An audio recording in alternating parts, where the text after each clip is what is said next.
En fait, ce qui est demandé chaque année, depuis des années, hein, ça n'est pas que sur la mandature de M. Macron, mais ce qu'on demande chaque année aux hôpitaux, c'est de faire entre 800 millions et 1 milliard d'économies tous les ans. Ça fait 6 ou 7 ans que ça dure.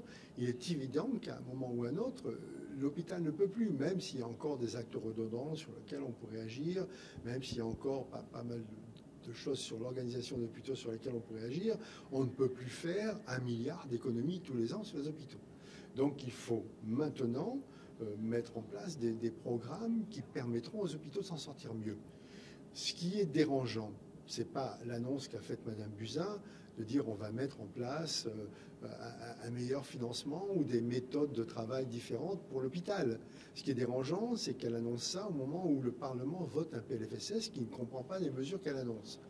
Et ce qui est dérangeant, c'est qu'elle va faire ses annonces au moment où le Parlement va voter un PLFSS qui, de toute façon, une fois qu'il sera voté, ne sera plus conforme aux volontés du gouvernement.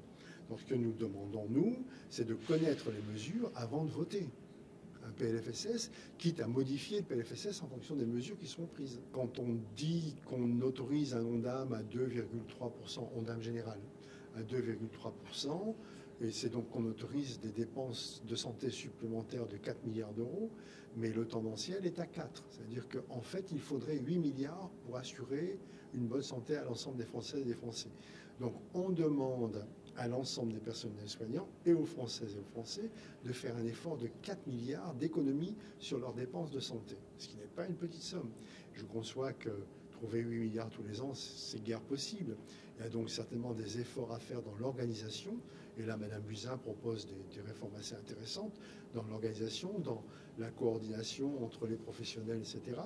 Mais il n'en est pas moins vrai que les hôpitaux se retrouvent dans des situations financières absolument impossibles et qu'il faut, selon nous, maintenant, parler franchement aux Françaises et aux Français, leur dire ce qui se passe et leur demander et leur proposer des solutions qu'ils seront à même de prendre eux-mêmes.